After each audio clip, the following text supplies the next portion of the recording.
को वैकुंठ चतुर्दशी की हार्दिक शुभकामनाएं।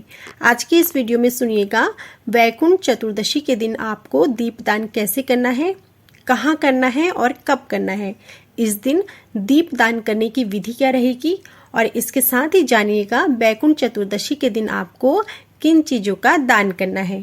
हमारे हिंदू धर्म में वैकुंठ चतुर्दशी को बहुत ही शुभ माना जाता है।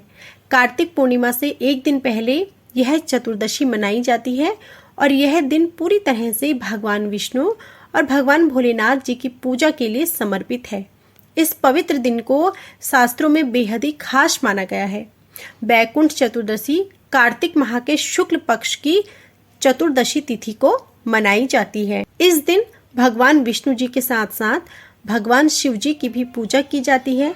शिव पुराण के अनुसार कार्तिक शुक्ल चतुर्दशी के दिन भगवान विष्णु जी ने शिव जी की पूजा करने के लिए वाराणसी जाकर उन्हें प्रसन्न करने के लिए 1000 कमल के पुष्प अर्पित किए थे। लेकिन कमल के पुष्प अर्पित करते समय 1000 पुष्पों में से एक कमल का पुष्प गायब था। बार बार भगवान विष्णु कमल के पुष्प की गिनती करते, लेकिन हर बार एक कमल का पुष्प गायब ही मिलता। अब ऐसे में विष्णु जी ने अपनी पूजा को पूरा करने के लिए अपनी आंख को कमल मानकर भगवान शिव के चरणों में अर्पित कर दिया था, जिससे भगवान शिव अत्यंत प्रसन्न हुए और उन्होंने श्री हरि को केवल आंख ही वापस नहीं की, बल्कि प्रसन्न होकर उन्हें सुदर्शन चक्र भी उपहार में दिया, जिसे विष्णु अपनी भक्तों की रक्षा करने के लिए सदैव अपनी उंगली में धारण करते हैं। वैकुंठ चतुर्दशी को हरिहर मिलन भी कहते हैं, क्योंकि ऐसी मान्यता है कि वैकुंठ चतुर्दशी की रात भगवान शिव विष्णु जी से मिलने जाते हैं और उन्हें फिर सृष्टि का सारा भार सौंपते हैं, क्योंकि चातुर्मास के समय भगवान विष्णु जी ने सृष्टि के संचालन का और भक्तों की रक्षा करने का सारा भार भगवान शिव को सौंपा था। तो ऐसे में चतुर्दशी को निशिता काल में भक्तों को भगवान विष्णु और भगवान शिव की विशेष पूजा अर्चना करनी चाहिए और दीपदान भी करना चाहिए। साल 2023 में इस बार 25 नवंबर दिन शनिवार को वैकुंठ चतुर्दशी मनाई जाएगी। चतुर्दशी तिथि आरंभ होगी 25 नवंबर को शाम 5:22 पर। चतुर्दशी तिथि का समापन होगा 26 नवंबर को दोपहर 3:53 पर।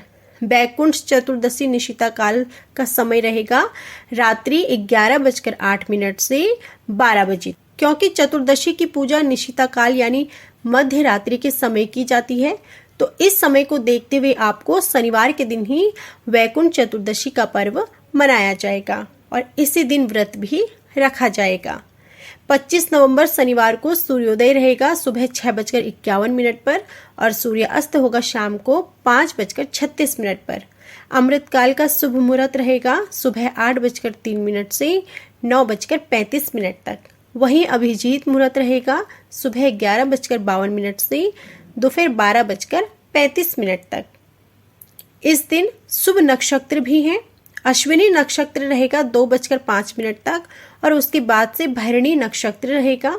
राहुकाल जो कि अशुभ माना जाता है सुबह 9 बजे से 10:30 तक रहेगा। आप कुछ भी दान देना चाहते हो तो अमृतकाल के शुभ मुहूर्त में और अभिजीत मुहूर्त के शुभ समय में दान कर सकते हैं।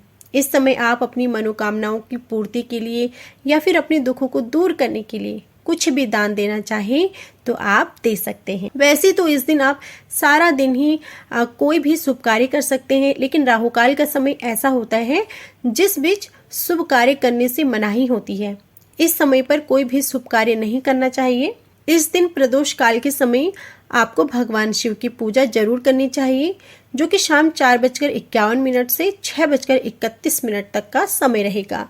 आप प्रदोष काल के समय ही वैकुंठ चतुर्दशी की पूजा करें और जो भी दीपदान आप करना चाहते हो वह भी आप इसी शुभ मुहूर्त में करें। और जो लोग हरिहर मिलन यानी वैकुंठ चतुर्दशी की विशेष पूजा करना चाहते हैं, उन्हें निशिता काल में भगवान शिव और भगवान विष्णु जी की 1000 कमल पुष्पों से 1000 कमल पुष्प ना हो तो 108 कमल पुष्प से, अगर 108 कमल पुष्प भी ना हो तो एक कमल का पुष्प रात को जरूर अर्पित करें। चतुर्दशी 14वीं तिथि होती है, तो इस दिन 14 के अंक का विशेष महत्व है।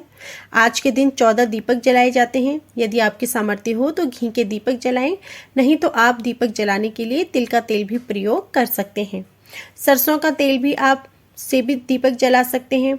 इस दिन सुबह जल्दी स्नान करके व्रत का पूजा का संकल्प किया जाता है और यदि संभव हो तो आप उपवास भी जरूर रखें। शुभ मुहूर्त में भगवान शिव और भगवान विष्णु जी की पूजा करें।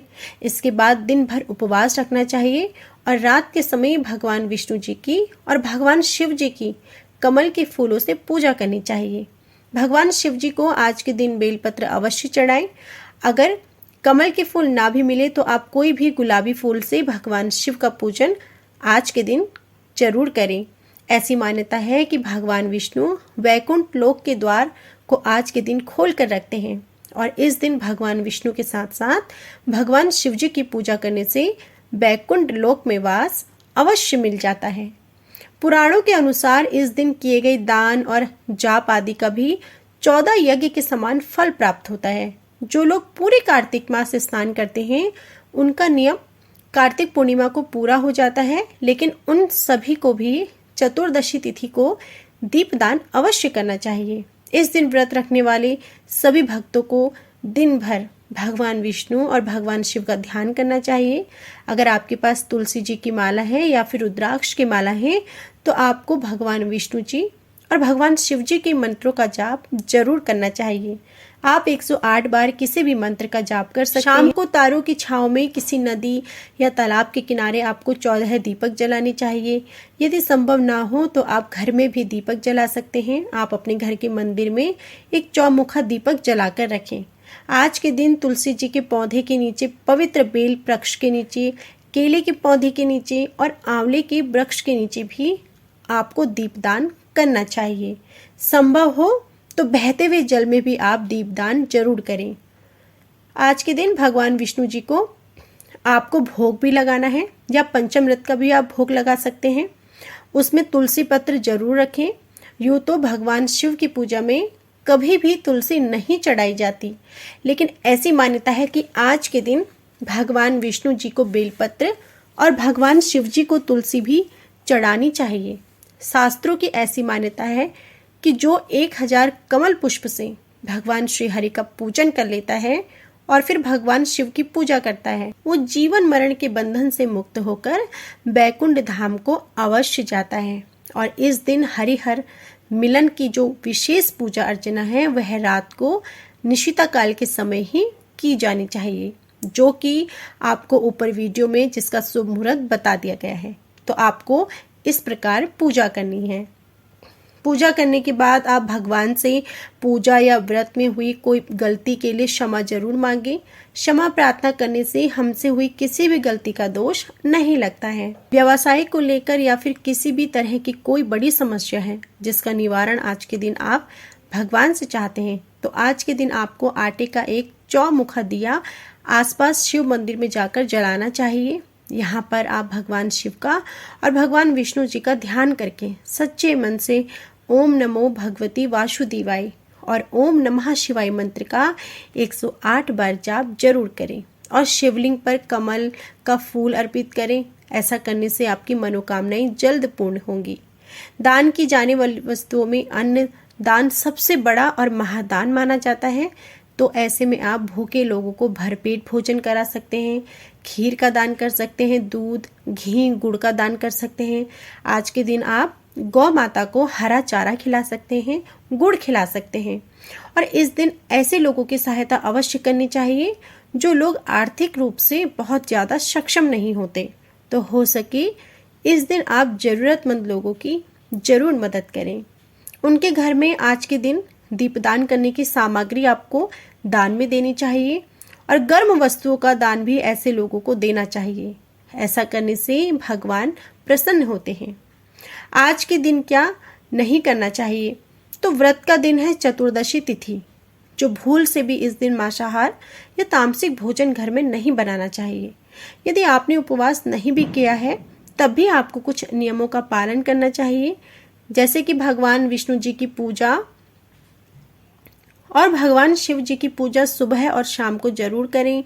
दीपदान अवश्य करें।